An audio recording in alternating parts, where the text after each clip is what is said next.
Good morning, everybody. It's me again. Welcome to American Safety Programs and Training.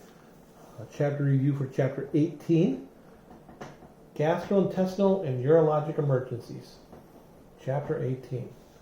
Okay, so basically what this is talking about all the stuff that's going on in the abdomen. Okay, the organs. Okay, so the majority of complaints you're going to get from patients, probably close to half, is going to be abdominal pain. Abdominal pain is a very common chief complaint in patients.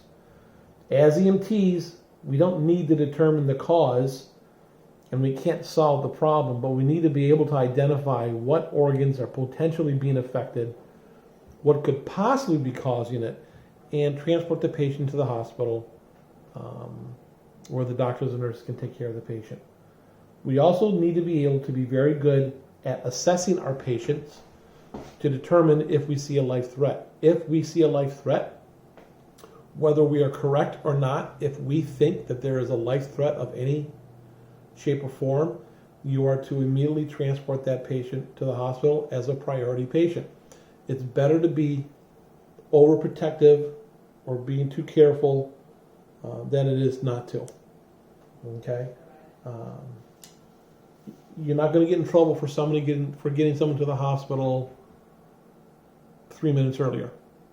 If you treat somebody for shock and they're really not in shock, what are the 4 things we do for a patient in shock? We put them in a position of comfort, we keep them warm with the blanket, we give them a high flow of O2, and we give them rapid transport to the hospital. Do you think you might get in trouble for putting the patient in a position of comfort? Probably not. Would you get in trouble for making a patient warm? Nope. Would you get in trouble for giving a patient oxygen or getting them to the hospital a couple minutes sooner than you would if you weren't going lights and sirens? Nope. So it's better to be overprotective than it is to be underprotective. Okay? So let's see if we can get this started here. We're going to go through this chapter. I think it's only about 10 pages, 10 or 11 pages. So it is a fairly short chapter. After that, we will go ahead and we will review airway, as if you were at the airway station. We'll just go through the airway sheet, the airway management sheet, device settings and concentrations to make sure you guys know what device goes with what liter flow. Would that be low, medium, or high liter flow? And what would the saturation level be? Okay, it is important to know that. Okay, so let's start off with the introduction, Chapter 18, Gastrointestinal and Urologic Emergencies. Abdominal pain is a common complaint. The cause of abdominal pain is often difficult to determine, but you need to determine whether it is in the upper quadrants or the lower quadrants, whether it's in the front or the back. What could it possibly be? Does the patient have any pertinent medical history or pertinent past medical history? There's the P, there's that sample again, that would lead you to believe that one of their existing medical conditions or medical diagnoses would have something to do with that's what's actually going on right now. Okay, as an EMT, you do not need to determine the exact cause. You may not know what the exact cause is. We're not doctors. We don't have diagnostic machines on the truck so we can do x-rays and MRIs and blood tests and everything. Okay, but we should be able to recognize a possible life threat and act accordingly. Okay, the anatomy and physiology of the abdomen. Okay, the abdomen is full of lots of things. It's made up of solid and hollow organs. Solid organs, if they're injured, they bleed, and they bleed a lot. The reason being is that solid organs have a very large blood flow that goes through them. The liver is a solid organ. If the liver gets ruptured, if it gets cut, if it gets bruised, then it starts to bleed. Because over 20% of all the blood that comes out of the heart goes directly to the liver to be filtered, that's 20% of 100% of your body's blood that goes through that. That is a lot of blood. Okay, so that would result in a lot of bleeding. Okay, hollow organs. If a hollow organ gets ruptured, if it gets injured, hollow organs can leak whatever's inside of them into the cavity of the abdomen, and that can cause infection. It can cause pain, discomfort, and resulting from the pain, you could get swelling, and you get abdominal distension. Then you get tenderness, discomfort. You've got solid and hollow organs. The solid organs consist of the liver, the spleen, the pancreas, the kidneys, and in women, the ovaries. Okay? In the hollow organs, they consist of the gallbladder, the stomach, the small and large intestines, and the bladder. Okay? So keep in mind, if a solid organ bleeds, it's going to bleed a lot. Whereas a hollow organ it'll still bleed, but it won't bleed anywhere near as much as a solid organ will. But a hollow organ will dump its contents or leak its contents into the abdominal cavity, which is not something we don't want. Okay? An injury to a solid organ can cause shock and or bleeding. How can it cause shock? Well, we have all those numerous types of shock that you've learned. If they start to bleed, and they bleed excessively for a period of time, over a day or a couple of hours, and if the bleeding is sufficient, even though the blood has not left their body, they can still be going into hypovolemic shock. They can go into hypovolemic shock because that blood that's leaking into their abdominal cavity, it is not in the cardiovascular system anymore. It's in the stomach cavity. It's not in the stomach, but it's in the abdominal cavity. Okay? So keep that in mind. Here we go. Solid organs on the left. The liver, the kidney, in women, the ovaries. You got 2 kidneys, 1 on each side, your pancreas, and your spleen. Then on the hollow organs, you've got the gallbladder, you've got the ureter, the large and small intestines. In women, you have the fallopian tubes, you have the urinary bladder, you have the uterus, and you have the stomach. Okay? You need to know the difference between a solid and hollow organ. Great test questions. And also what are the functions of each one of those organs? You need to know what those are too. Okay? When something goes on or something goes wrong with one of your organs, hollow or solid, or something goes wrong within your body is no longer in homeostasis. Remember what I said about homeostasis? When all the systems and the organs and everything in the body are working perfectly together, it's like a finely tuned engine. It's like a domino effect when something goes wrong. When one system or body part is affected, it has a domino effect. It will affect other systems or other organs because everything is supposed to be working together. Gastrointestinal system, 104. The gastrointestinal system is responsible for the digestion process. It begins when you put food in your mouth and you start to chew it. While you're chewing it, your body starts to create a whole bunch of extra saliva, and the saliva contains items that helps break the food down. Okay? Then it goes from your mouth down your throat into your stomach, which is where all the acids are, and that's where it starts to break down even further in order for it to start entering your intestinal systems. Okay? So, question. So you put the food in your mouth, you chew it, your saliva glands start breaking the food down, you swallow it, goes down the esophagus into your stomach, and the digestion begins, right? Well, then the next organ that kicks in would be your liver. Okay, your liver secretes bile, which aids in digestion.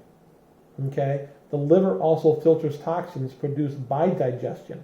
When your body digests food, it creates toxins, and your liver actually helps filter those toxins, negates them, and helps get rid of them out of your system. The liver also helps to create glucose stores. Glucose, as we know, is the fuel for the human body. And the liver also produces ingredients that are necessary for blood clotting. Okay, now we know one thing that's in the human body that helps in blood clotting, and that is what? Blood's made out of 4 things: red blood cells, white blood cells, plasma, and what? Platelets. Platelets are sticky, and they help with the clotting factor in the human body. Okay? Next thing that kicks in is going to be your gallbladder. Okay? Your gallbladder is a hollow organ, as you remember, and it's underneath the liver. It's like underneath and behind a little bit, and that actually stores bile. Okay? The bile is actually what's dumped into the system and what helps break the food down. Then it enters your small intestines. Okay? Or while it's in your small intestines, food and minerals and vitamins, everything gets absorbed by your body. But in your small intestines it actually has three parts. Okay, the first part is known as your duodenum. The next part is your jejunum, and the next one is your ileum. The duodenum, jejunum, I'm probably mispronouncing the second one, and the ileum. Those are the three parts of your small intestines. Okay, the duodenum, which is at the top, which is at the beginning of the small intestines, is where the digestive juices from the pancreas and liver mix. Okay, the duodenum is where the digestive juices or liquids from the pancreas and the liver mix together to help with the breakdown and absorption of the minerals and vitamins and everything that's in the food that's beginning to go through your small intestines. Okay, those juices actually help break down the starches, fats, and the proteins of the food that you're actually eating, and they also help make insulin. Okay, they help your body make insulin. Starts beginning the process of breaking the raw ingredients down. So when those raw ingredients are broken down into the raw ingredients from the food that you ate, then it's easier for your body to selectively select or take whatever it wants to help make insulin. Okay? Next one is your jejunum, or jejunum, I think it's called. Okay? That plays a major role in the absorption of the digestive products. Okay, that's the part of the small intestines where the majority of all the absorption of what your body wants out of the food, that's where the majority of all of the absorption actually takes place. Okay, and then there's always some parts of the food or product that's going through your intestines, your small intestines, that don't get absorbed the first time around. So after it goes through the jejunum, it enters what they call the ileum. Okay, ileum. And that absorbs any leftover nutrients, minerals, or vitamins that were not absorbed earlier in the jejunum. Okay? Now, once it goes through your small intestines, then it enters your large intestines, where water is absorbed by the product that is in your large intestines. Your bowel movement is created, and it's slowly pushed through so you can poop it out. Okay? But your large intestines are made up of smooth muscles. And those smooth muscles, as you remember, the different types of muscles in the human body, you've got the cardio muscle, you've got the skeleton muscle, and you've got smooth muscle. Okay? The smooth muscles are what they call involuntary, and the skeletal muscles are called voluntary. The involuntary muscles just do their job without you even having to think about it. They just do it. Your brain tells it what to do, and it does it. In order to get the bowel movement down your intestines and through your rectum so you can poop it out, it's a process called peristalsis. It's peristalsis. Peristalsis. And it's the movement of waste through the intestines. Now, sometimes there can be a paralysis of those muscles due to peritonitis, and peritonitis, we'll get to what that is, but due to an infection in the abdominal cavity, that can cause those smooth muscles, those smooth involuntary muscles that create that peristalsis, which helps move the waste through your intestines, and it paralyzes those muscles. So then the poop just basically sits there in your large intestines, and it backs up, and it doesn't move. When there's paralysis in that area of the intestines, that's called ileus, I-L-E-U-S.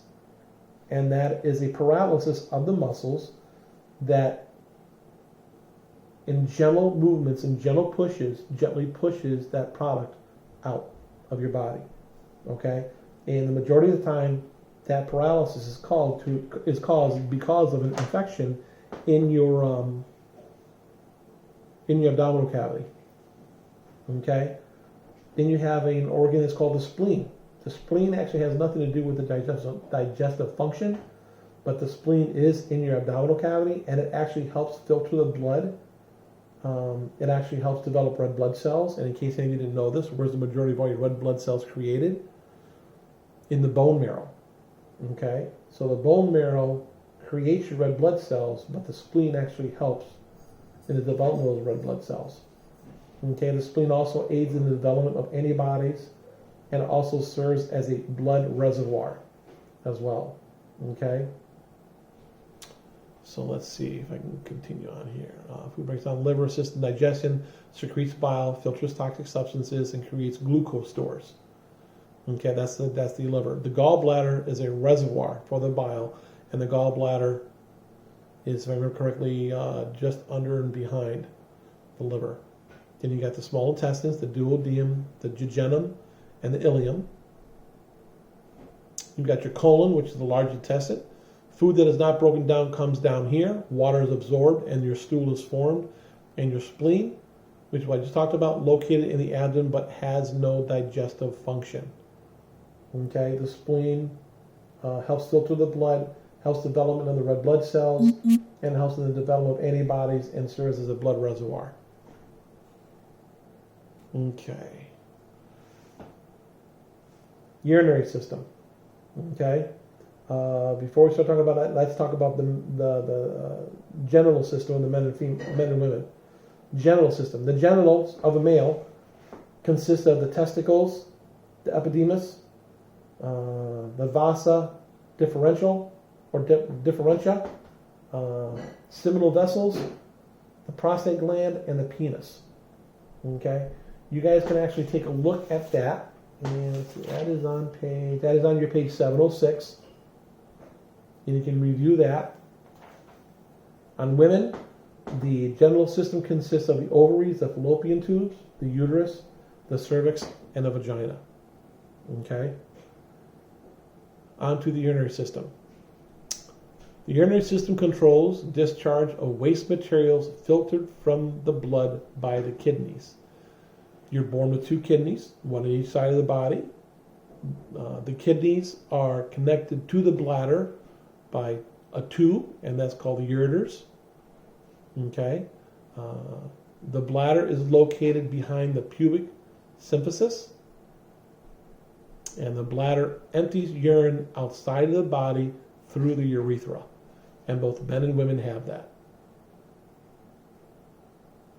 There you go. This is a picture of the male, of the male urinary system. Let me go back, sorry about that. There we go. Okay. In the men you have the prostate gland. Okay. Sometimes when the prostate gets inflamed, it takes this tubing right here and actually makes it narrow and actually makes it difficult for men to urinate. Okay. Let me see before we go into that. Okay, we got that. Okay. So, pathophysiology. What is the pathophysiology of the abdominal area? The abdominal cavity and organs are lined by the peritoneum. The parietal peritoneum lines the walls of the abdominal cavity, and the visceral peritoneum covers the organs. So if you remember, when we were talking about the heart basically has a protective bag around it. Okay? And there's a space between the outer portion of the heart and the inner portion of this protective bag that surrounds the heart. Same thing with your lungs. You have your lungs, you have two lungs, you have a protective bag, basically, that is on the outside of the lungs, but in between that bag, you've got the outside of the lungs, then you've got a bag that covers them. That little space in between the outside of the lungs and the inside of the plastic bag is called your pleural space, okay? Or it's called your pleural. And that is where you can have blood or air enter due to a penetrating trauma or a non-penetrating trauma. And that is where liquid or air can build up and it can collapse a lung. You guys remember that from the previous chapter? Okay. You have a pneumothorax, hemopneumothorax. Okay. So, the peritoneum. The peritoneum, the visceral peritoneum is a protective coating like a bag that actually covers your organs. And then lining the inside of the wall of the abdominal cavity is a peritoneum. If for some reason a foreign object such as blood, pus, bile, or something else gets in between those two protective baggings, it can cause discomfort, it can cause infection. Causes infection, it can cause swelling. With that swelling, you will have abdominal distension, and you'll have tenderness, and you have a patient who's very, very uncomfortable. We don't know what that item or items are that are in that peritoneum space, but we know that something could be there. It could be leaked bile, it could be blood, it could be, for some reason, there could be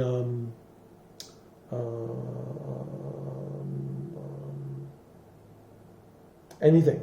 There could be urine. One of your organs could have. You can be a bile. Your appendix could burst. You could have anything in there. So there's not supposed to be anything in there. It's supposed to be a slight amount of very viscous liquid that helps make everything nice and slippery. So when you move around, you don't have any discomfort. Okay. So when you have something that is in that area, that's between the two peritoneums, and you get an infection or you have discomfort, that's what they call peritonitis. I don't know if anybody's ever heard that. Peritonitis is an irritation of the space from a foreign substance or foreign object, such as blood, pus, bile, amniotic fluid. That's what the other one was. Amniotic fluid or pancreatic juices. That's coming from one of your organs. Okay, we don't know why it's getting there, but that's why we want to get the patient to the hospital as quickly as you can so they can figure out what's going on. Okay. Acute abdomen refers to a sudden onset of abdominal pain, often associated with severe progressive problems. Peritonitis is an inflammation of the peritoneum, and it causes ileus. Okay, so real quick, acute abdomen. Acute, what does acute mean? Acute means sudden. It came out of nowhere. Okay, chronic, what does chronic mean in the medical field? Chronic means you always have it. Let's say you're 65 years old and you've got two bad knees, and your knees hurt all the time because you have arthritis in them. Well, because you have chronic pain due to the arthritis that's in your knees, you have chronic arthritic pain. Or say you always have a cough, you have a chronic cough. If you have an acute cough, that means that the cough came on all of a sudden. Okay? So acute abdomen refers to out of the blue, sudden abdomen pain. Is the pain severe or is it not severe? Okay?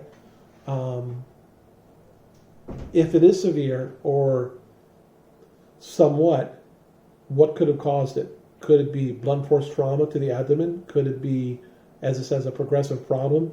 Could it be that you currently have an existing medical condition that is slowly getting worse and worse and worse, and now the pain is greatly increasing numerically on a scale of 1 to 10, 0 being no pain, 10 being the worst pain you ever had in your life.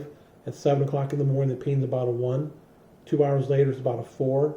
2 hours later, it's about a 6 or 7. So it's increasing very quickly. And as I said, peritonitis is an inflammation of the peritoneum, which is the space between the two linings of the abdominal cavity. And I believe I told you guys what ileus was. Yes, it's when you have the peritonitis and you have the inflammation, that can cause the muscles that move the waste through your intestines. It can actually paralyze those muscles, and it can't happen anymore. Okay?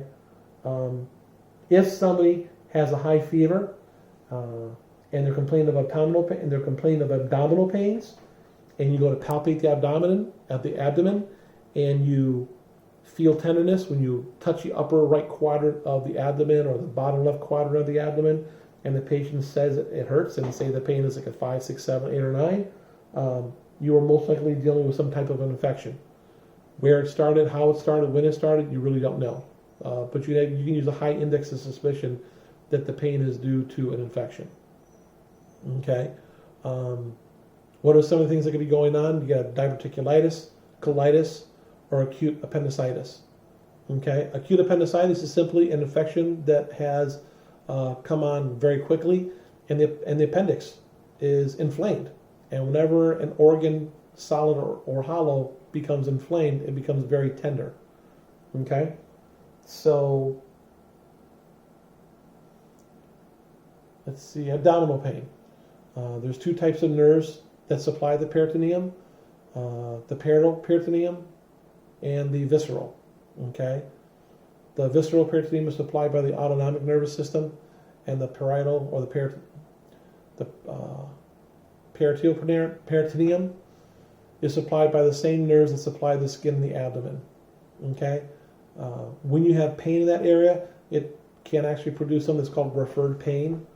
So if your kidney on the right side is inflamed, go to this one right here. Let's say your gallbladder. Your gallbladder, which is on your right side of your body, let's say your gallbladder is inflamed and it's causing pain. Because of the nerve system that supplies the gallbladder, that can actually, you can not only feel pain where the gallbladder is, but you would feel pain where other points of that nervous system are in the body, maybe in the upper right part of the shoulder. Well, the shoulder has absolutely nothing going on with it. It's the gallbladder down in your abdomen. But you're going to feel discomfort or some type of pain, not as strong as it is in the abdomen, but you're going to feel some of it up in your shoulder because it's being serviced by the same nervous system that services the gallbladder. You got ulcers and gallstones. And ulcers is a protective layer of mucus lining which erodes, allowing acid to eat into an organ. Most ulcers are in the stomach. Your stomach has some of the most strongest acids known to mankind that Mother Nature makes. But it actually stays within the stomach, and those acids help break the food down when we swallow it. It's got a protective coating. Sometimes based on what you eat, if you eat very spicy foods, as you get older, if you drink excessive amounts of alcohol, it can slowly wear away at that protective coating. Once that protective coating is not as thick or it's not as effective in one particular area of the stomach as it should be, then the acids are going to start irritating the lining of your stomach, the actual stomach layer itself. And that could be an ulcer. And you got bleeding ulcers. They can be very painful, and you got to take medications for it, either by prescription or over the counter. Gallstones, okay? Gallstones may form and block the gallbladder's outlet, leading to colitis, okay? The gallstones are basically calcified minerals that are in that outlet, okay, and that blocks it. Pancreatitis, it's an inflammation of the pancreas. Appendicitis, it's an infection or an inflammation of the appendix. They usually go hand in hand.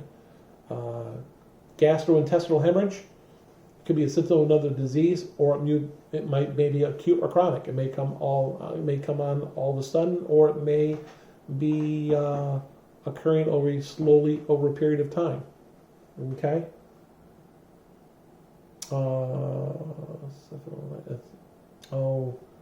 Esophageal varices, the blood pressure within the vessels surrounding the esophagus. The blood pressure increases, and those blood vessels begin to dilate, and that increases pressure on your esophagus. I can never pronounce this word. Esophaglottis is the lining of the esophagus becomes inflamed by infection or acids from the stomach, okay, otherwise known as GERD.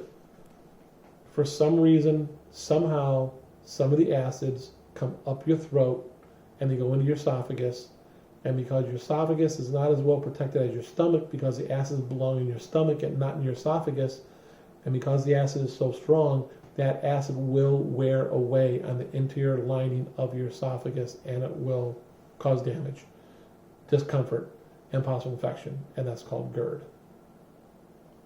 You have what they call the Mallory-Weiss syndrome, and that's where your esophagus meets up with your stomach, and for some reason where the two of them meet, like the water supply pipe meets the hot water tank at the top of the hot water tank, for some reason, somehow, it could be due to trauma, it could be to an existing medical condition, it could be to a weakening of the walls.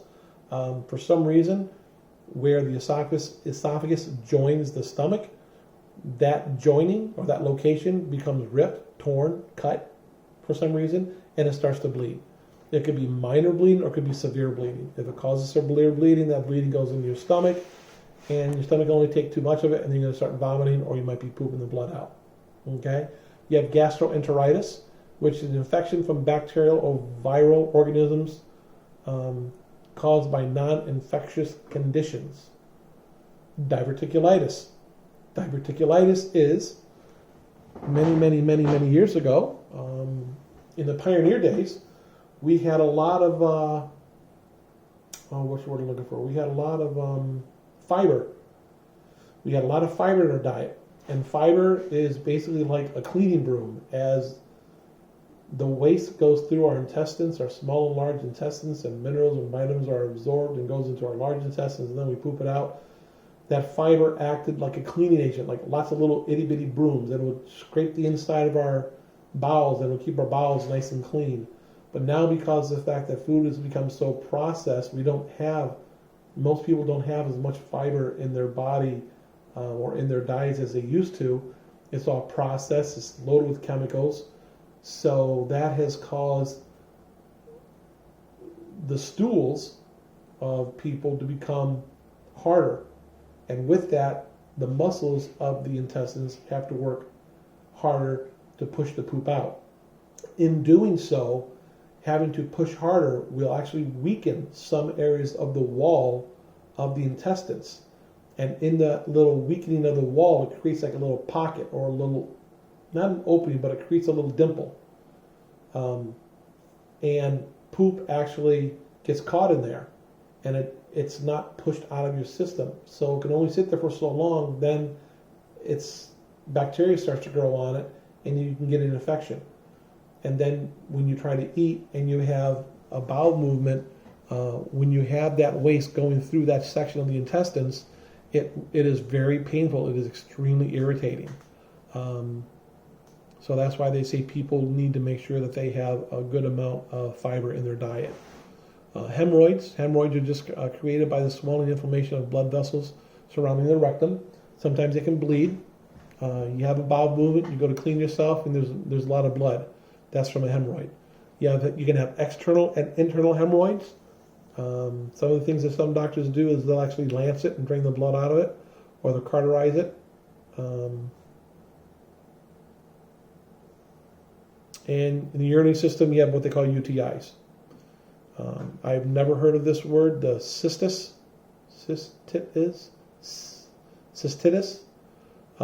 I've always heard it called UTI, urinary tract infection. Your urinary tract gets infected with bacteria. It could be infected because you don't pee as much as you should.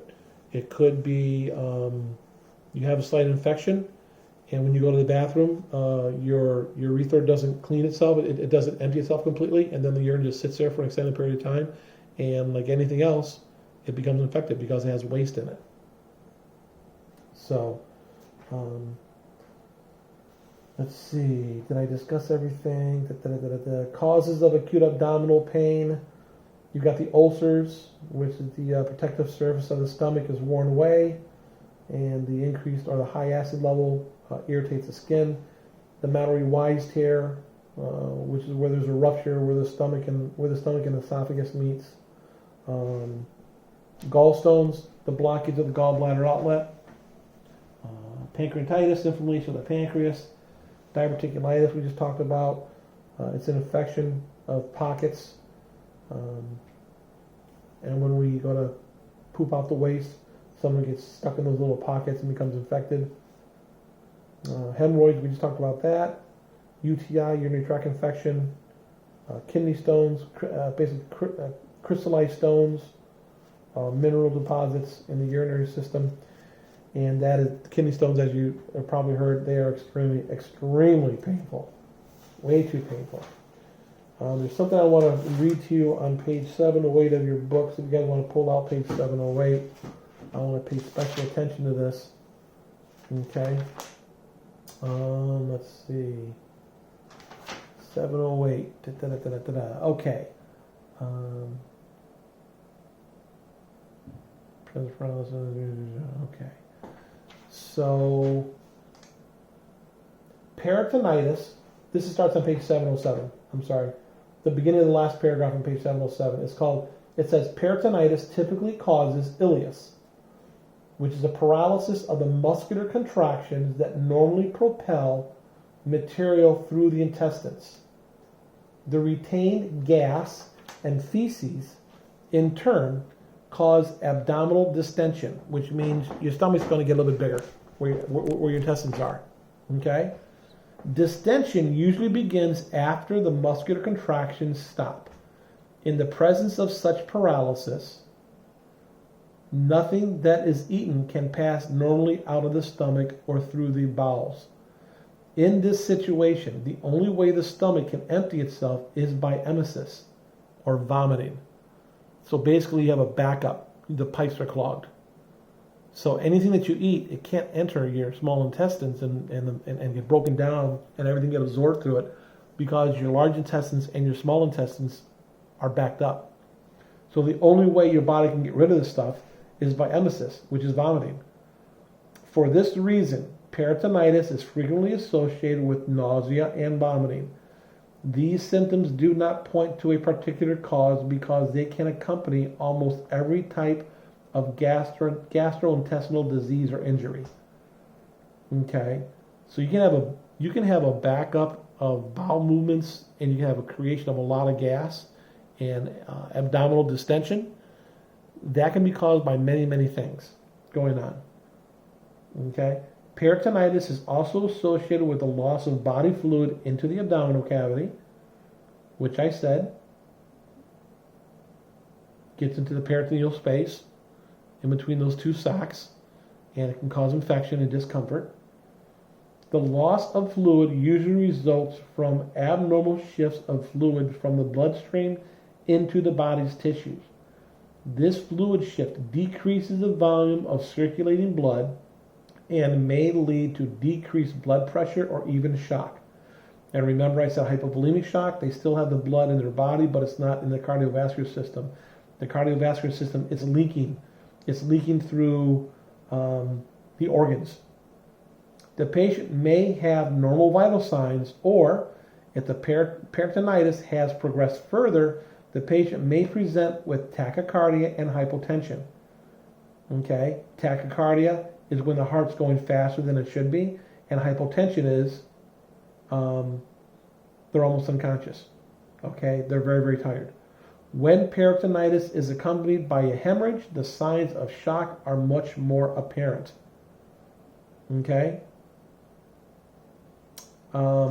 So if you have somebody who is complaining, their chief complaint is abdominal pain, and you see abdominal distension, and you know what you do when you inspect the abdomen, you're going to palpate all four quadrants. It doesn't make a difference where you start. Upper right, lower left, upper left, lower right. Doesn't make a difference.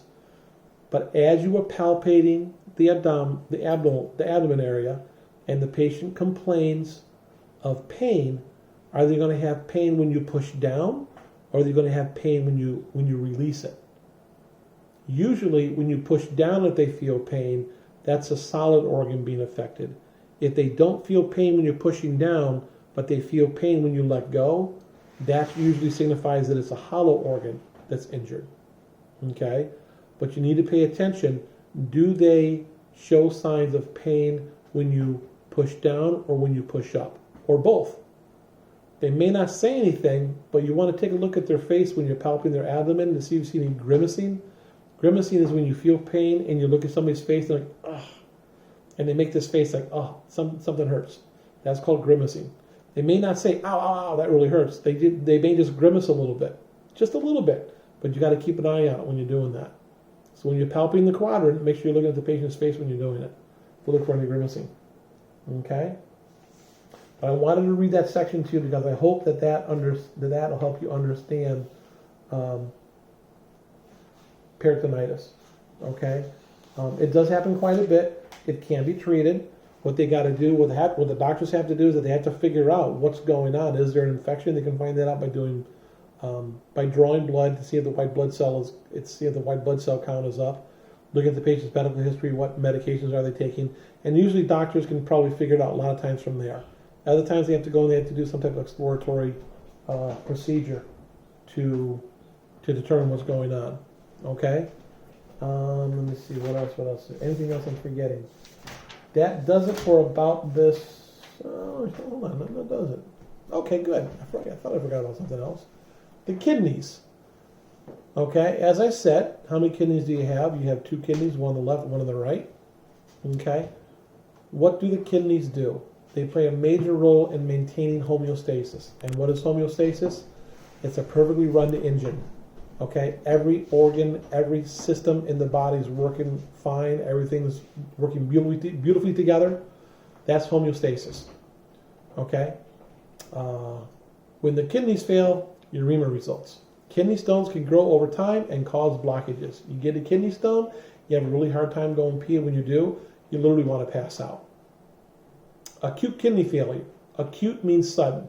So acute kidney failure, sudden decreases of kidney function, reversible with prompt diagnosis and treatment. What are some of the treatments they can do for kidney failure? We'll discuss that. Chronic kidney failure. Kidney failure is going on for weeks, months, years. Okay?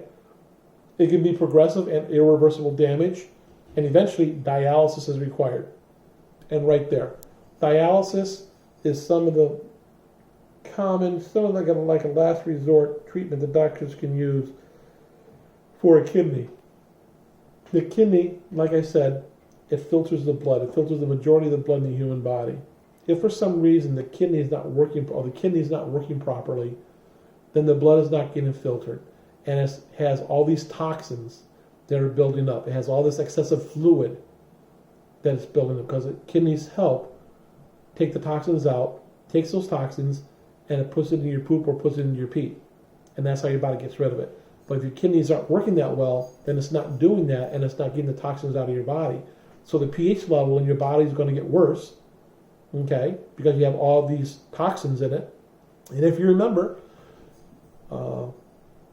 what makes us breathe? We have 2 respiratory systems. The prime one is the brain, and it measures what? It measures the pH, and it measures the CL levels in our body. And if one of them are off, it tells us to breathe more. And if the prime respiratory program isn't working, then what? The hypoxic drive kicks in, and the hypoxic drive tells us to breathe when it measures the amount of oxygen in our blood. Okay? So, female reproductive organs.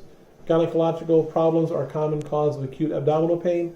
Lower quadrant pain may relate to the ovaries, fallopian tubes, and the uterus. Other organ systems, the aorta lies immediately behind the peritoneum. The aorta is not a 2-inch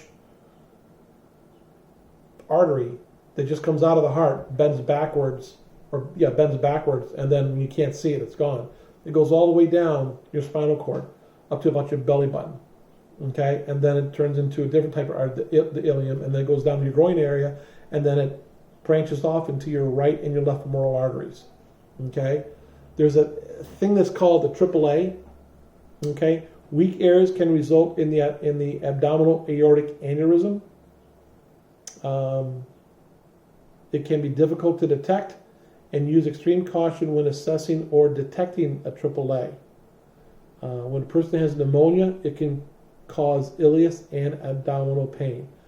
Pneumonia is a buildup of fluid in the lungs, in the bottom of the lungs, and it slowly fills the bottom of the lungs up with fluid, making it difficult to breathe.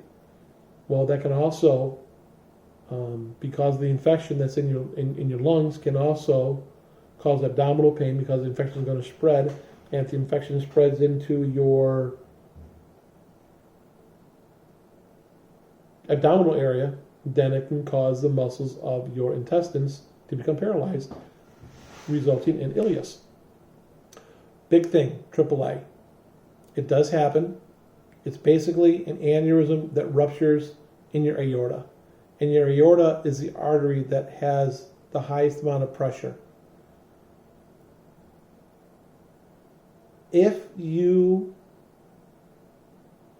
are listening for bowel sounds, And if you detect a slight heartbeat down there, that is where the AAA is taking place. The AAA is a life threat. It is an absolutely massive life threat, because if that aneurysm bursts, that person probably has maybe 2 minutes to live at the most.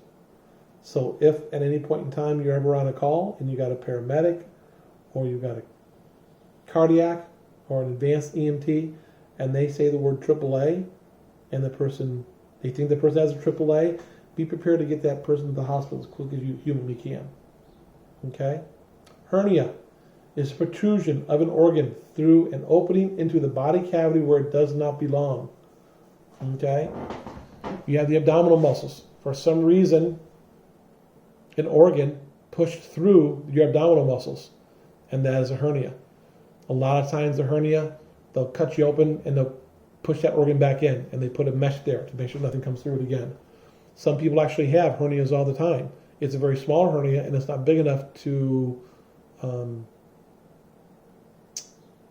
say we need to do surgery.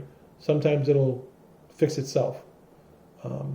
It may not always produce a noticeable mass or lump, and strangulation is a serious medical emergency. And I'm not talking about strangulation of the neck, I'm talking about strangulation of that organ that went through the abdominal muscles, because the abdominal muscles are extremely, extremely strong. Usually you can get a hernia if you are lifting something excessively heavy and you're not breathing, and the abdominal and chest pressure, because you're going and you're pushing so hard, you literally push a portion of that organ through the abdominal muscle. So that's why when you're lifting very, very heavy things, make sure you breathe and keep your back straight. Okay, serious hernia signs and symptoms. The strangulation. So the organ can be stuck in between the stomach muscles, and the stomach muscle, the abdominal muscles, are actually strangulating that organ, reducing or constricting all or a major portion of the blood supply to that portion of that organ. And that's why it's a serious medical emergency, because you don't want that organ to die because it's not receiving proper blood supply, proper oxygen flow. So it's improper supply. And what is the inadequate supply of oxygen to an organ? That is called shock. Serious hernia signs and symptoms. A formerly reducible mass that is no longer reducible, which means it's not going to get any smaller. Pain at the hernia site, and we're talking serious pain. Tenderness when the hernia is palpated, so when you touch it, on it, or around it, the patient is going to be extremely painful. And you're going to have red or blue skin discoloration. Okay? You arrive on scene. Scene safety. Okay? What are your 5 steps of a medical or trauma patient? Well, what are your 11 steps of a medical assessment of a patient assessment, whether it's medical or trauma? It's exactly the same. The 11 steps are exactly the same. Scene safety, BSI. Number of patients, MOI or NOI. Consider C-spine stabilization. Those 5 things are your scene size up. So scene safety. Consider your gowns, and don't consider it, have it on. You should have your gloves on before you get out of the truck. Okay? Or you should be putting your gloves on while you're walking to the house or walking to the patient. Okay? So scene safety, BSI. Number of patients. Do you have 1, 2, 3, 5, 10, 20 patients? Remember, it's you and your partner. You can handle one patient, your partner can handle another patient. If you have a third patient, that's someone who you guys really can't handle. Technically, you have an MCI. Okay, so is it an MOI, mechanism of injury, which would make it a trauma patient, or is it an NOI, nature of illness, which would make it, or which would make the patient a medical patient? Okay, maybe the result of violence. If there's violence, is the scene safe? Reevaluate the scene. If it's not, get out. Call dispatch. Call police. Police should hopefully already be on scene. Police usually beats us there. If they're not, step back, go back to your truck, hang out there until the police show up and they secure the scene. Use assessment results to develop an early index of suspicion for life threats. Okay, so you're using index of suspicion. As soon as you see the patient, you're looking to see if anything's going on. You're looking for life threats as soon as you see the patient. You're not going to look for life threats when you start doing your level of consciousness, which is when you start doing your second stage, which is your primary assessment. You start looking for life threats as soon as you see the patient. Let's see here. So, you're starting your primary assessment. So let's go back to the scene size up. Scene safety, BSI, MOI, NOI, number of patients, consider additional resources. We talked about the different types of additional resources yesterday and the day before. Hint, hint, great test questions, everybody. Okay, and then consider C-spine. Do you do C-spine stabilization on a medical patient? No. Would you on a trauma? Yes. Okay. Now you go on to primary assessment. Primary assessment does not start with the airway and breathing. It starts with verbalize your general impression of the patient. What's your gut tell you that you see? Then what you want to do, you want to determine, I don't know why these slides are missing this, then you need to determine level of consciousness. Are they talking? Are they awake or are they unresponsive? That's when you use the AVPU, AVPU. Are they alert or are they unresponsive? If they are responsive, are they responsive to verbal or painful stimuli? Is a patient alert, oriented, conscious times 4? That's AOC times 4. AOC to person, place, time, and event. Do they know their name? Do they know where they are? Do they know what day of the week it is? Do they know what month it is? Do they know what time of the year it is? They don't have to know what time of the day it is. You know, is it 12 o'clock, 2 o'clock? But is it morning or afternoon or is it nighttime? Okay? An event. What was going on before someone called you for this patient? Then you start your airway, breathing, and circulation. You start your ABCs.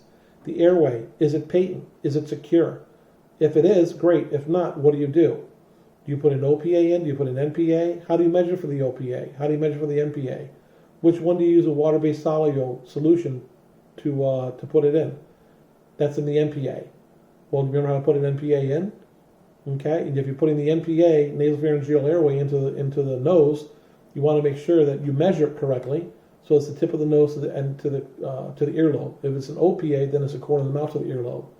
But say if you put in an NPA, you measure it, as I said, from the tip of the earlobe from the tip of the nose to the earlobe. You're going to use a water-based soluble solution to put on it. And if you're going to enter it through the right nostril, you want the bevel cut facing the septum. So you want the bevel cut, the angled cut, facing the left shoulder. You want it facing the middle of the body. And you push it right in. But if you're going to do it on the left side, you're basically going to put it in the same way you do with an OPA. With an OPA, you do a head tilt chin lift, or you do the modified jaw thrust if it's a trauma patient. You put it upside down, so it's like a fish hook. You put it in, you measure it from the corner of the mouth to the earlobe. You insert it upside down, so it's facing up towards the person's palate. Once you meet resistance, you rotate it 180 degrees, continue to push it in until you stop, and you let it rest either on the lips or the teeth. And what that OPA does, as you know, it grabs the tongue and it pulls it up to secure the airway, to make sure that's a patent airway. So when you insert the OPA, you put it in, rotate 180, and continue to push it in. Same thing with the NPA when you're going on the left-hand side. You're going to lube it up. You're going to insert it with the bevel, with the angled cut, facing the middle of the body, facing the septum, and you're going to insert it until you meet resistance, which is about halfway, just like the OPA. Insert it, meet resistance. Turn it 180, and then continue to insert, just like with the OPA. Turn it 180, continue to insert. With the NPA, you meet resistance, turn it 180, and continue to insert. So that when you have the NPA, whether you put it into the right nostril or the left nostril, once it has been completely inserted into the nasal cavity, the bevel cut is facing the left shoulder. That's what you have to remember. That's your ultimate goal. Why do you have to insert it on the left side, facing the septum, and then rotate it? I don't know the actual layout, but it's just the way that the left nasal passage is created, that the bevel cut is going to hit that resistance. It's either bone or cartilage, probably most likely cartilage, and you just rotate it and it clears the cartilage and it'll allow you to continue to insert it. Okay, so that's the airway. That's how you secure the airway. Breathing. Are they breathing sufficiently? What's the normal respirations for a healthy adult?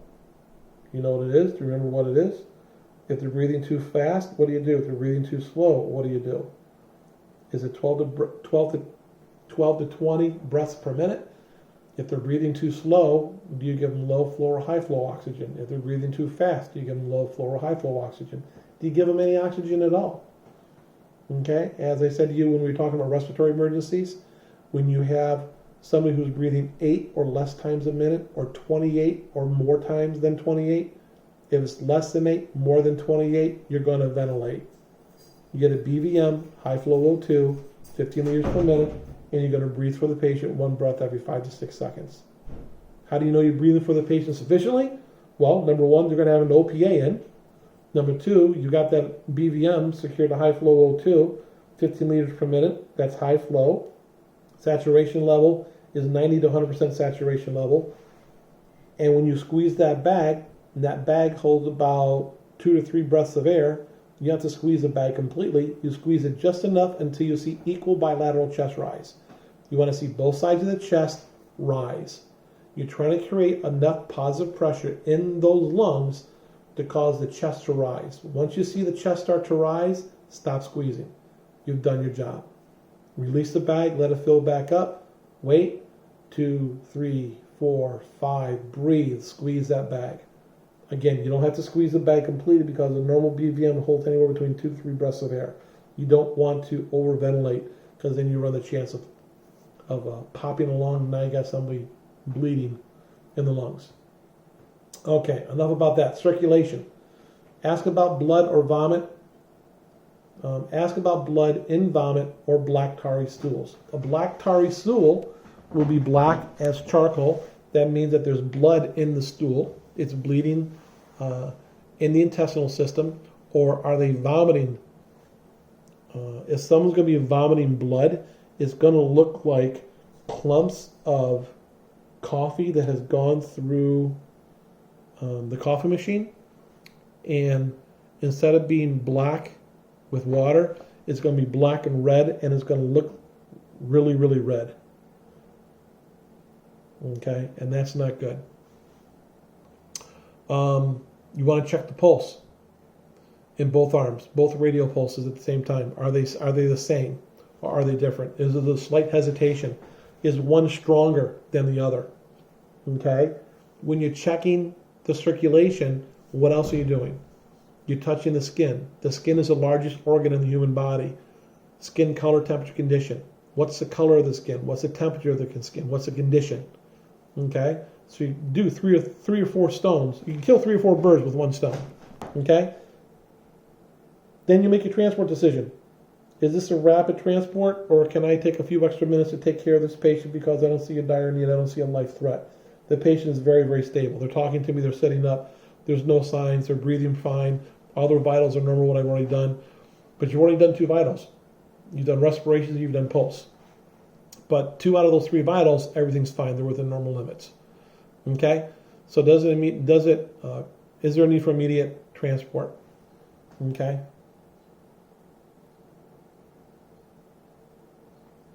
After you are done with your primary assessment, then you go to do your history taking. And history taking, again, is sample, SAMPLE, or OPQRST. Sample, signs and symptoms. What's the difference between a sign and a symptom? A sign is something you see, a symptom is something that the patient tells you. Allergies. Do they have any allergies to medications? Prescription medication, over-the-counter medications? Do they have any allergies to food? Do they have any allergies to what do you call those? Prescription or non-prescription over-the-counters. Environmental. Do you have any environmental allergies that could be adding to what's going on? Okay, medications. Are they currently on any medications? Passport and medical history. Anything in their medical history, past medical history that could be going on, that could be contributing to what's going on right now?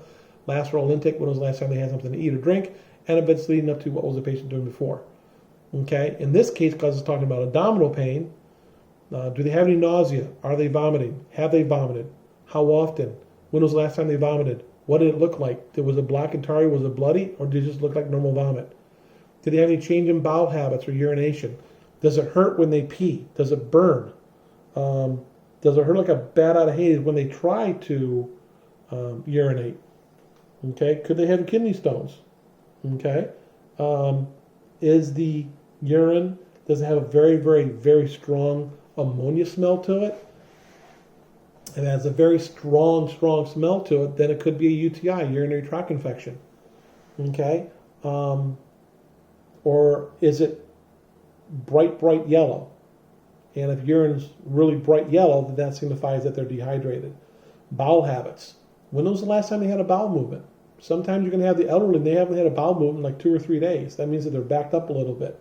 Sometimes all they might need is just something to help them have a bowel movement, and once they poop it all out, then they feel much better. But when you have human waste that's stuck in the bowels, as again, it's going to sit there, and you got all those toxins in it, and that's going to start affecting your body. Okay? Weight loss. Had they had any massive, sudden weight loss over the past 2 weeks where they lost like 20 pounds in 2 weeks or 10 pounds in 2 weeks? Unexpected, unexplained severe weight loss. Okay? Had they been doing a lot of belching or flatulence? Flatulence is farting. I don't know if you guys ever had anything where it's really disagreed with your system and you burp a lot or you fart a lot while the food's going through your system, but that's flatulence and belching. Do they have any abdominal pain? What kind of pain? Is it acute or is it chronic? Is it acute? It came on suddenly, or is it chronic? They have it all the time. Describe the pain. Did it come on slowly or did it come on quickly? Just like the OPQRST, onset, provocation. Onset, did it come on quickly or did it come on slowly? Okay? Where is it? Palp the area of the abdomen that it hurts. Is it in the lower right, lower right, upper left, upper right, lower left? Okay, so in the upper right, what organ is in the upper right quadrant that you know for a fact it's there? It's the liver. So it could be the liver. Okay? What are other signs and symptoms? Remember, a sign is something you see and a symptom is something they tell you. Okay? Do they have concurrent chest pain? Are they having chest pain as well? Are they having the abdominal pain and the chest pain? Okay? Secondary assessment. When you're done doing your primary assessment, when you're done with your primary assessment, then you do your history, your OPQRST and your sample, and then you go to do your secondary assessment. And the secondary assessment, as we said earlier, yesterday, is that you evaluate the affected body part or the affected body system. Okay? If someone's complaining of chest pain, are you going to worry about their head? If someone's complaining of chest pain, are you going to worry about their legs? No. You're going to evaluate the body part or the body system that is affected. So you're going to give a physical examination, pain and tenderness, signs of acute abdominal or abdomen. That's abdominal pain. And then where is it? You want to expose the abdomen. You want to see skin. Okay, make sure you have your BSI, make sure you have your gloves on. You want to palpate all 4 quadrants. If you see any distension in any area or the patient complains of any point tenderness, make sure you record that. But palpate very, very gently. Okay, if the person says right where this young lady is, she's in the you consider that the upper right quadrant.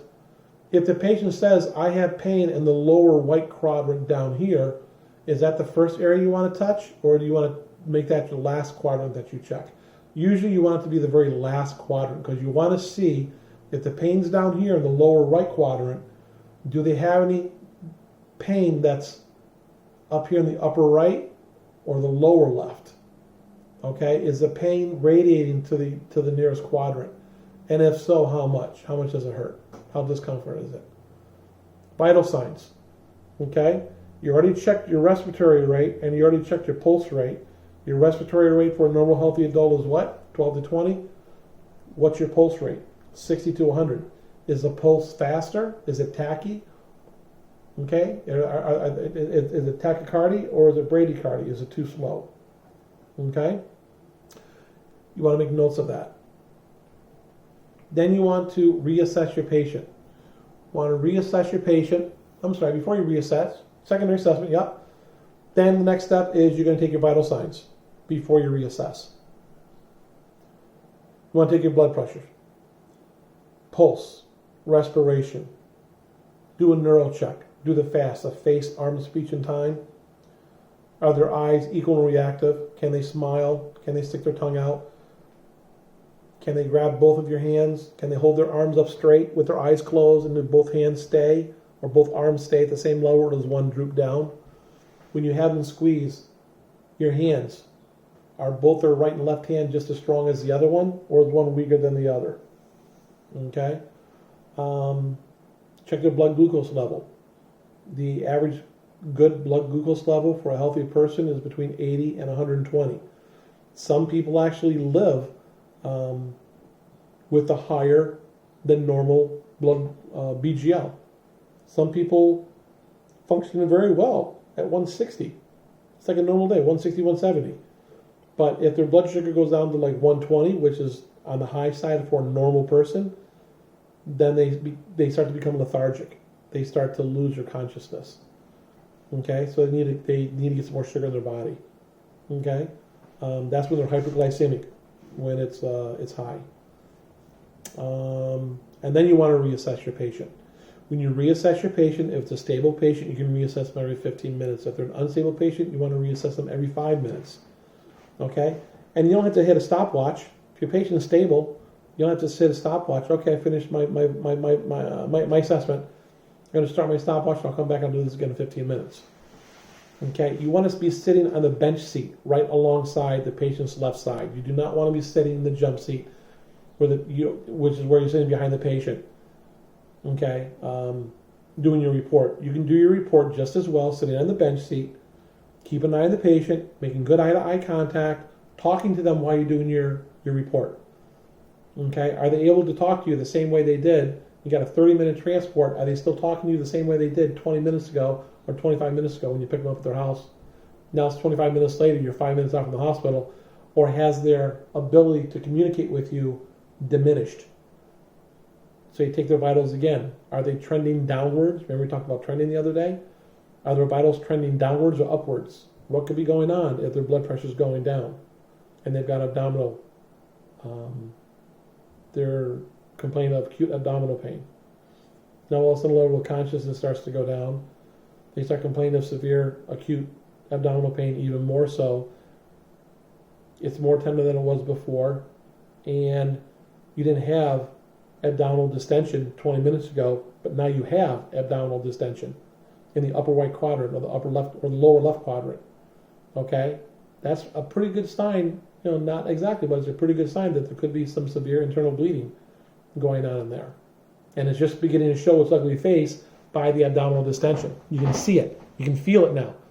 Okay, you push down and you feel this hard little mass in the abdomen where it wasn't there 20 minutes ago.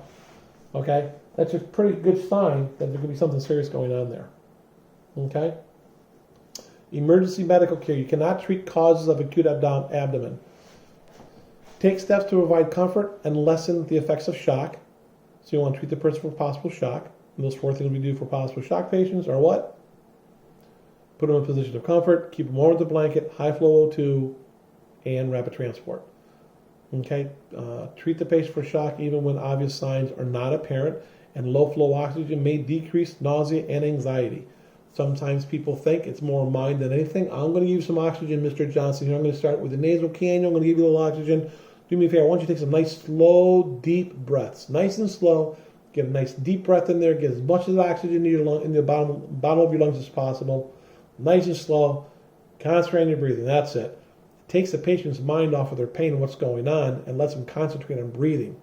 And because they're getting oxygen, I'm getting oxygen. Oh, this is going to make me feel much better. It may actually work, or it may be more mental than anything else. You never really know. But when you're doing vitals, like I said, blood pressure, pulse, respiration, check their BGL, check their nervous system by doing the FAST, face, arm, speech, and time, and you're also going to do an SpO2. Okay? I say BGL, yeah. And you're going to check their SpO2 with the SpO2 monitor. You want that person's oxygen saturation to be as close to 100% as possible. After completing patient care, clean the ambulance equipment and hands. So after you deliver the patient to the hospital, you're going to give them a verbal report. Okay? You're going to transfer care to the hospital. They're going to sign your report. Once they sign the report, you can't add anything more to the narrative. That's done. and you just finish all the little odds and pieces here and there, things you didn't do before, such as you're clearing, you sign it, your partner signs it, and any other thing you might want to complete on it. Make sure you clean the stretcher. Take the old, of course you have the old sheets off. Make sure you sanitize it before you put the new sheets on. Let it dry after you clean it with the alcohol wipes. Then put your sheets on it. Arrange your straps. Take it back out to the truck. Wipe down the inside of your truck. Sanitize it. Put all your equipment back. Restock your truck. And then put the truck back together. And then call dispatch and tell them you completed the run and you're ready for the next one. Okay? Dialysis emergencies. Dialysis is the only definitive treatment for chronic kidney failure. Dialysis filters the blood, cleans it of toxins, and returns it to the body. So basically, dialysis is a glorified filtration system. It's a gigantic filter for the body because the patient's kidney's not doing it. Okay, if the patient misses dialysis treatment, pulmonary edema can occur. They'll have a buildup in fluids in their body, and that fluid will build up in the lungs, pulmonary, and it'll slowly make it difficult to breathe. A lot of times, dialysis centers, due to a really bad storm or due to a holiday, they'll actually take people in a day early. If Mr. Johnson goes every Monday, Wednesday, and Friday, they might take him on Tuesday, and instead of giving him a full dialysis treatment, which takes a couple of hours, they might give him a partial dialysis treatment that'll carry him through until Friday. And if not Friday, then they'll bring him back on Wednesday, and then they'll start right back up. Some services transport patients to and from dialysis centers. I can tell you that private ambulances probably transport at least 80% of all dialysis patients. A dialysis patient, when they're done with dialysis, they're extremely tired. They can be nauseous.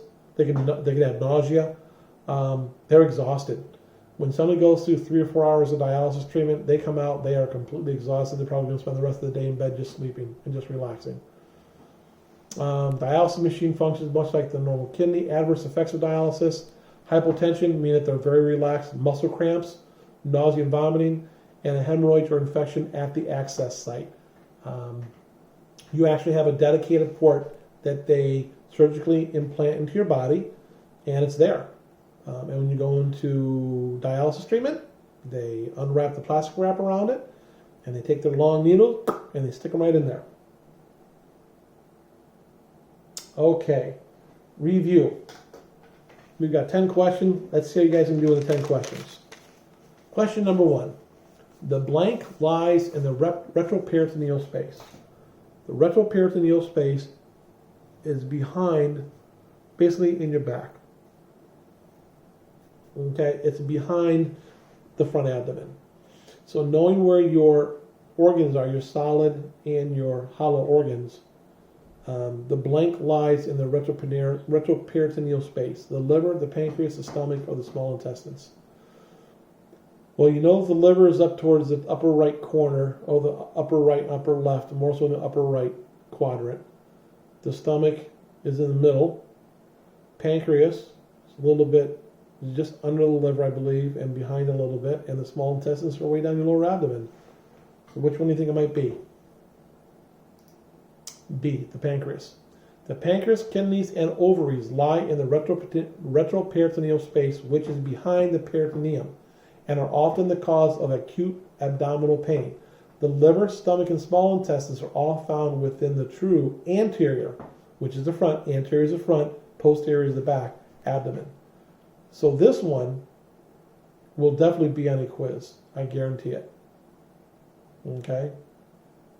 The blank lies, okay, the next question. Which of the following is a hollow organ? Would it be the liver, the kidney, the spleen, or the gallbladder? Well, we know the liver is a solid organ. We know the kidneys are solid organs. So that leaves the spleen or the gallbladder. What does the spleen do? What does the gallbladder do? D, the gallbladder. The gallbladder is a hollow organ that concentrates and stores the bile, which is produced by the liver. Other hollow organs include the stomach and the intestines. The liver, spleen, and kidney are all solid organs. Oop. Okay, I gave you that one. A 34-year-old woman with a recent history of pelvic inflammatory disease presents with acute, severe abdominal pain. Her abdomen is distended and diffusely tender to palpation. Based on these findings, you should suspect what? So without all the fancy medical words, let's read it again. A 34-year-old woman with a recent history of pelvic inflammatory disease presents with sudden and really severe abdomen pain. Her abdomen is distended, which means it's bulging out, and diffusively, which means much more so, which is much more tender to palpation. So it hurts, but when you touch it, it hurts a lot more. Okay, based on these findings, what would you suspect? And this is pretty tough, okay, because it could be a lot of things. And you're really, this is a tough one. I even got this one wrong when I looked at them. But it would most likely be, it could be appendicitis or it could be peritonitis. It could be A or C, but in this case it's A, it's peritonitis. An inflammation of the thin membrane that lines the abdominal cavity typically presents with an acute abdominal pain. No, so does appendicitis. Causes of peritonitis include infection or blunt or penetrating abdominal trauma.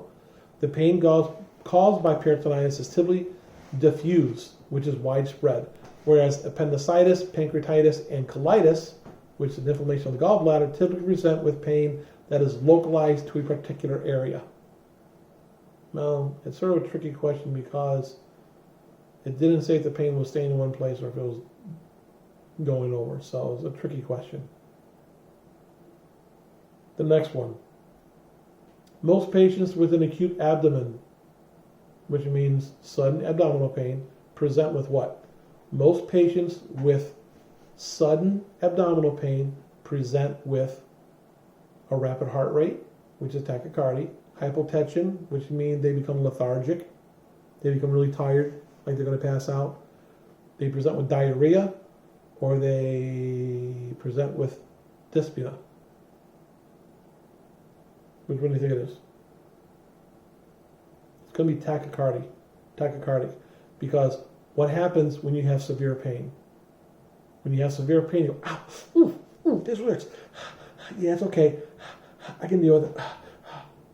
What am I doing? I'm breathing faster, right? When you breathe faster, your heart goes faster too. It's a domino effect. What one does, the other does. Okay? Which of the following signs or symptoms, remember, a sign is what you see, a symptom is what they tell you, would you be least likely to find in a patient with acute abdomen? Now remember, acute abdomen means sudden abdominal pain. So when you're evaluating a patient for severe abdominal pain, you know what to expect. Okay? Which one of these four choices is not something you would expect to see if someone's complaining of severe abdominal pain? Would the patient have rapid or shallow breathing if they have sudden abdominal pain? Would they have a soft, non-distended abdomen? And non-distended means there's no distension. There's no bump. There's not a bump. It doesn't look like it's got an alien growing in their stomach, like something's going to burst out of the stomach. Okay, the stomach looks flat. Looks like it normally does. Or would the patient have a rapid heartbeat and restlessness? Remember, rapid heartbeat is tachycardia. Or would the patient have constipation or diarrhea? Which one of those are the one you really wouldn't expect to see? I would say B. Signs and symptoms of an acute abdomen include, but are not limited to, rapid and shallow breathing because they're in pain, a tense and distended abdomen. Okay, if they're having pain down in that area, the muscles are going to be tense, and they're going to be tense because they're going to try to protect the area, and distended means they're going to have a bump there. Tachycardia, you're breathing fast, your heart's going to go fast. restlessness because you're uncomfortable, and constipation or diarrhea. Constipation because you might have a backup of poop in your system, and that's going to cause pain. Or diarrhea because you're pooping your butt out, that you have pain there as well. Number 6, a condition in which a person experiences a loss of appetite is called what? Ileus, colic, emesis, or anorexia. Well, if you remember, a condition in which a person experiences a loss of appetite. They don't want to eat. We know what the ileus is. The ileus is when the muscles that help propel the poop through our intestines, when those muscles become paralyzed because of peritonitis, they don't work.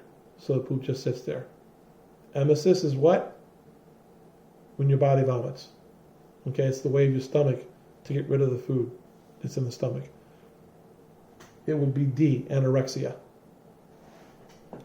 Now, I don't remember anorexia being discussed in this chapter at all, so if nobody got this, then I can definitely understand, and if this was ever on a test, I would actually question it, because anorexia is a condition where the person chooses not to eat. Okay? The medical term for inflammation of the urinary bladder is what? When the urinary bladder becomes infected, what is that called? It is actually called cystis, if I'm pronouncing it correctly. Cystis. Cystitis. Cystitis is a medical term for inflammation of the urinary bladder. Nephritis is the inflammation of the kidney. Colitis is the inflammation of the gallbladder.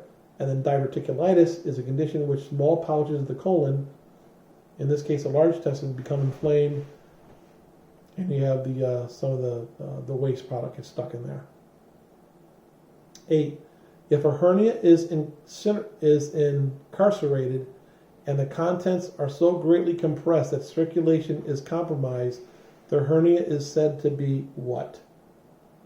If a hernia, remember that's when an organ goes through this, pushes itself through the abdominal muscles, is incarcerated, meaning that it's stuck there, and the contents are so greatly compressed, meaning that it's squeezing whatever's inside the organ, that circulation is comprised, which means blood circulation is not that good at all, then that means that the hernia is said to be what?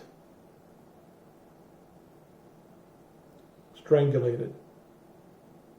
It is strangulating, the muscles are strangulating the organ in a way where it's actually reducing the blood flow to that part of the organ that pushed its way through the abdominal muscles, and that tissue can die.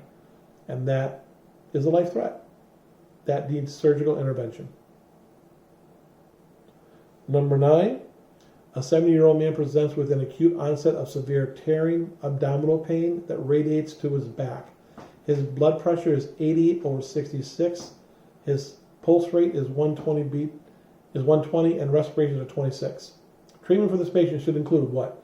Rapid transport to the hospital, B, firm palpation of the abdomen, C, placing him in a sitting position, or D, oxygen of 4 liters per minute via nasal cannula. Okay, a 70-year-old man presents with a sudden onset of severe tearing abdominal pain that radiates from his abdomen to his back. His blood pressure is 88/66. Well, is that high or low? The normal blood pressure is 120/80. So 120/80 compared to 88/66, what's that? That's low. His pulse rate is 120. What's the normal pulse rate of a healthy adult supposed to be? 60 to 100. So this is 120. So he's tachy. So he has low blood pressure. His heart is tachycardic, and his respirations are 26. What are the normal respirations for a healthy adult? 12 to 20, and he's at 26. Okay, so he has rapid respirations, he has a rapid heart rate, and his blood pressure is very low. Treatment for this patient should include what? rapid transport to the hospital, firm palpation of the abdomen, placing him in a sitting position, or oxygen at 4 liters via nasal cannula. The answer is A. Severe tearing abdominal pain that radiates to the back is typical of a AAA. This commonly occurs in older patients, especially those with hypertension. Hypertension is another word for saying high blood pressure. Okay? But his blood pressure was really low. Treatment includes high flow oxygen and rapid transport. If the patient has signs of shock, place him or her in the supine position. Do not vigorously palpate the patient's abdomen. Doing so may cause the aneurysm to rupture. So the only thing that questions me on this one, and I don't mean to do it during the video and the national book, but it says severe tearing abdominal pain that radiates to the back is typical of a AAA. It commonly occurs in older patients, especially those with hypertension. Treatment includes high flow oxygen and rapid transport.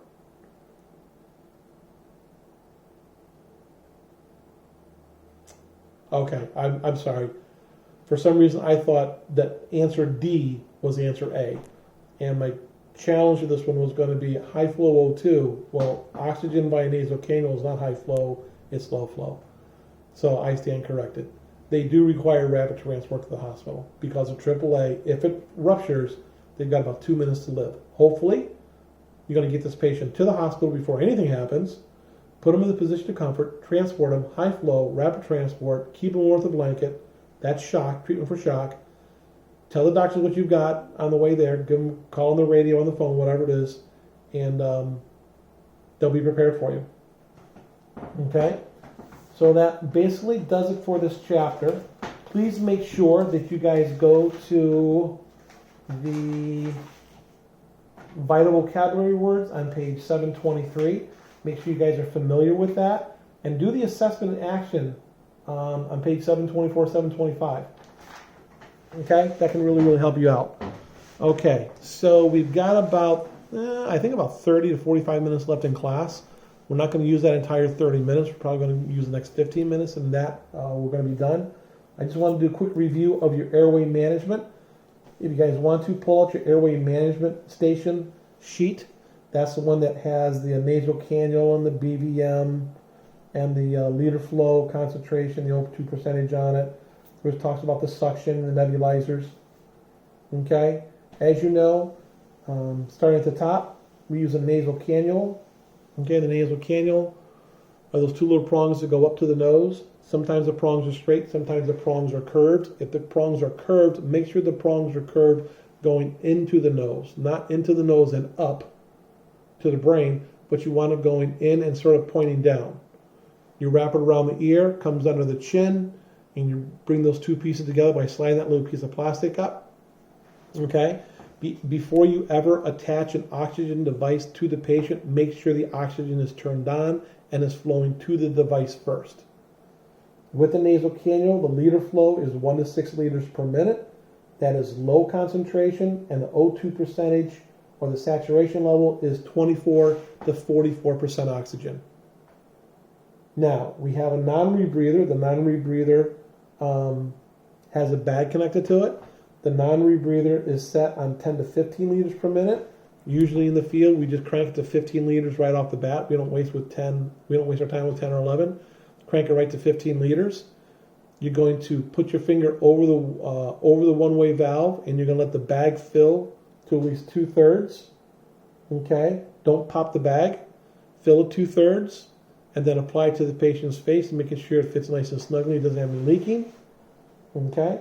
That is high flow, and that saturation is 80 to 90% with the non-rebreather. Okay? The bag cannot deflate. It should not deflate any more than halfway.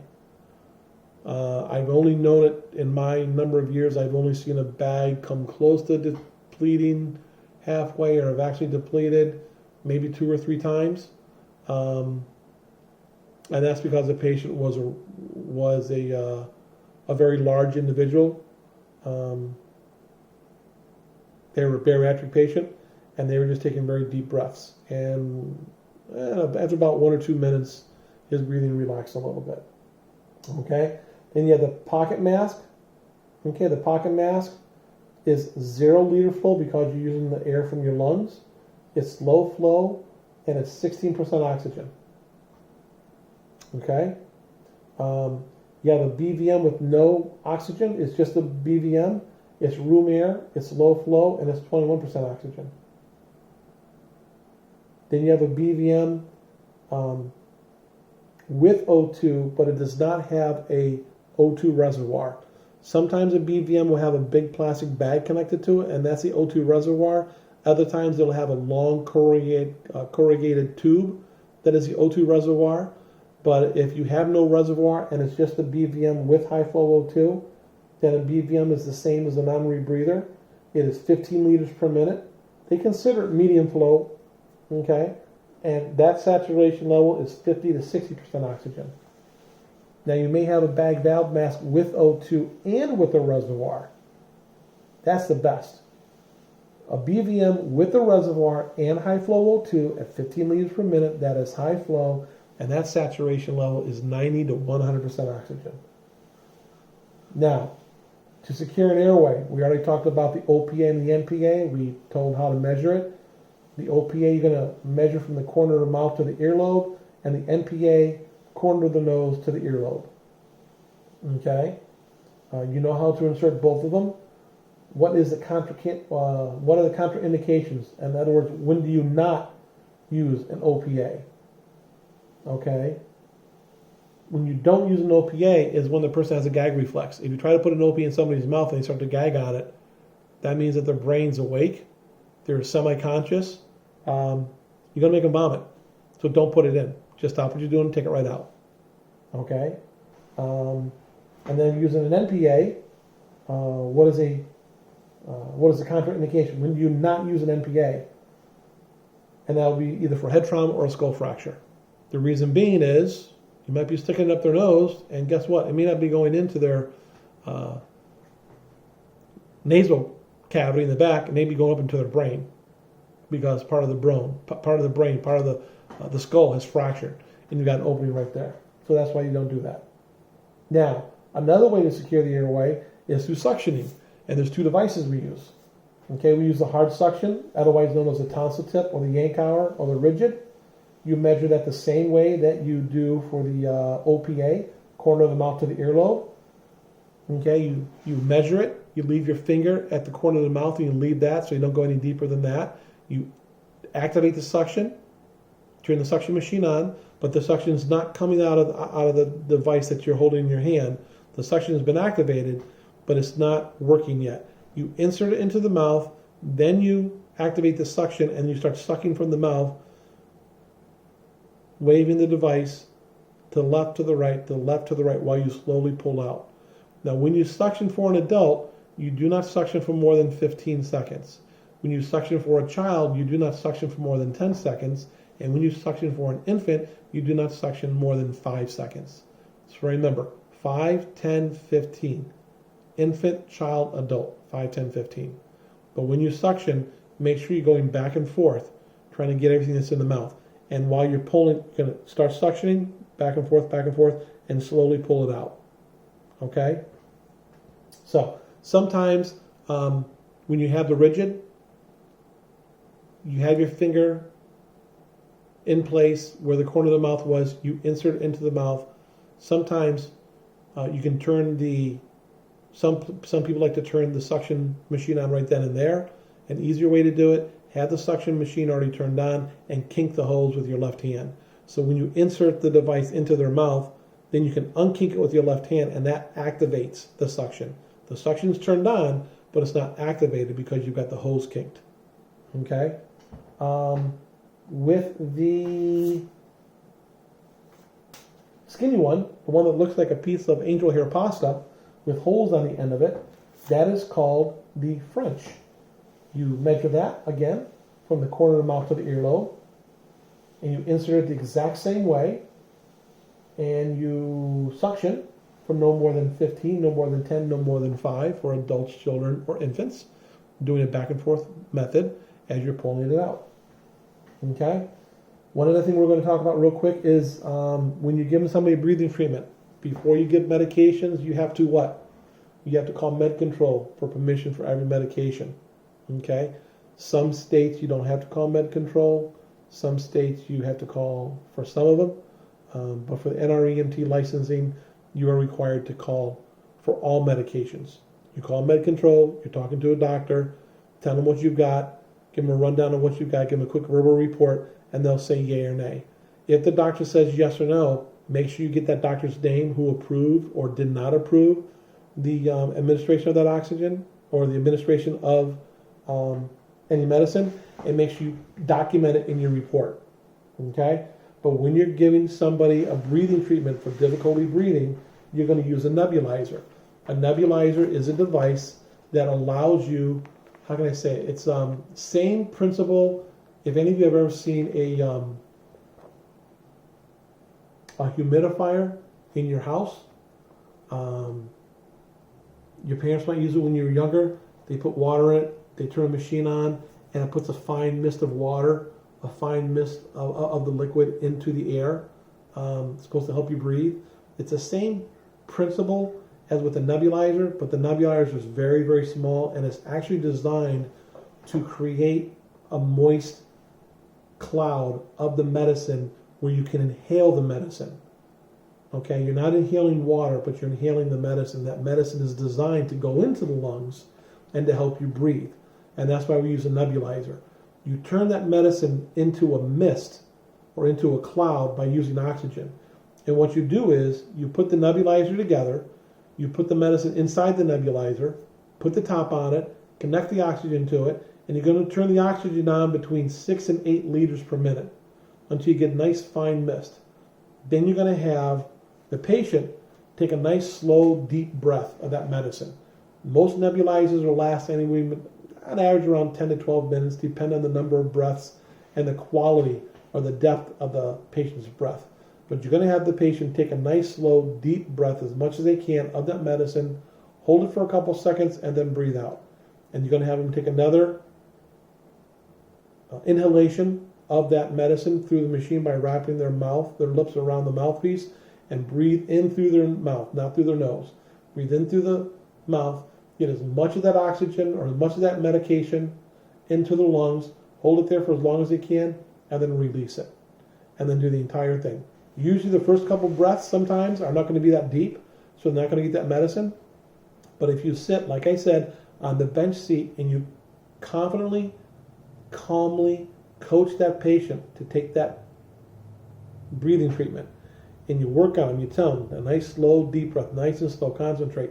They're probably not going to be able to get that deep breath the first couple of times, but after about 8, 9, 10, 12 breaths, those breaths will be deeper and better and more effective than the first couple of ones that they took, because the medicine will be working.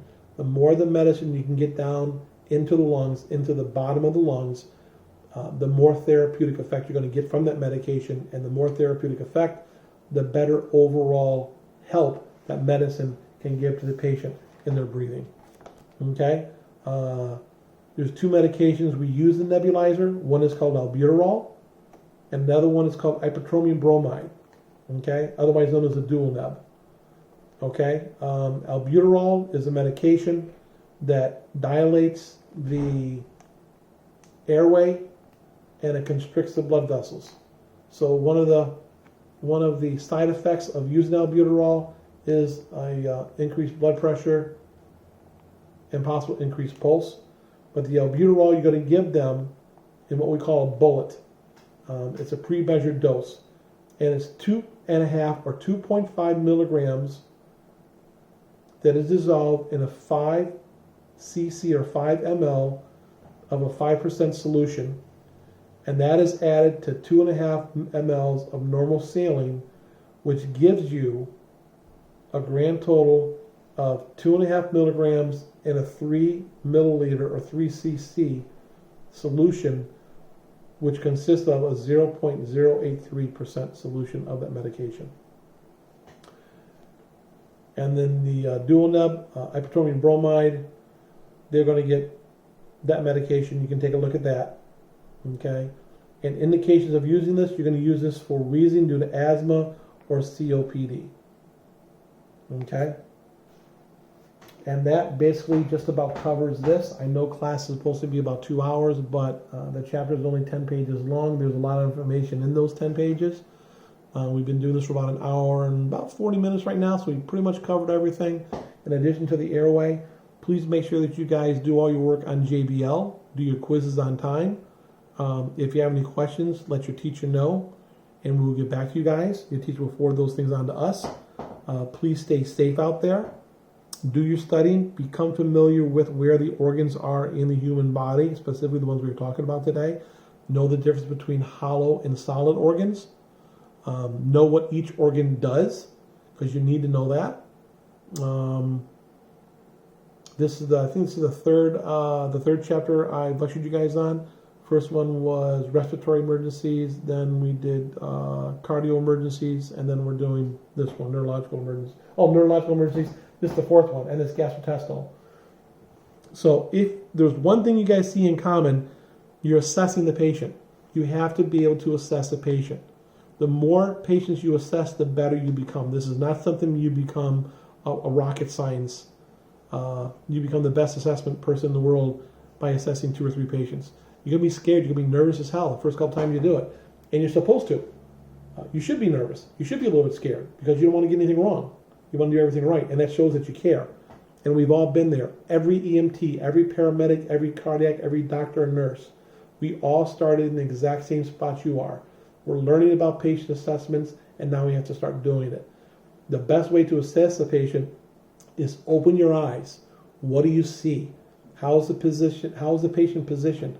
Are they lying down? Are they sitting up? Are they sitting up hunched over, or are they sitting straight up? Okay, when you talk to them, how do they respond to you? Do they respond to you like they're talking like to their mom and dad, like a normal person? Or are they responding to you like they're sort of in and out of consciousness? Or they're having problems answering your questions, or they're asking confused, or they're acting confused. Okay? What does their skin look like? What do their eyes look like? Do they look like they're wide awake? Does it look like they're exhausted? Does it look like they've been crying? Assessing the patient, taking your vitals. You need to be really good doing your vitals, and the way you get doing a better job doing your vitals is by practicing. Practice on your mom and dad. Practice taking a pulse. Practice taking your respirations. Okay? You need to be really good at assessing patients, and you only get better at it as you do it. So with all that stuff said, you guys have a good day. Please be safe. Stay home. And that's it. You guys take care, and I'll talk to you next chapter. And I'm hoping maybe one of these days I can meet you guys face to face. Take care and have a great day, everybody. Bye-bye.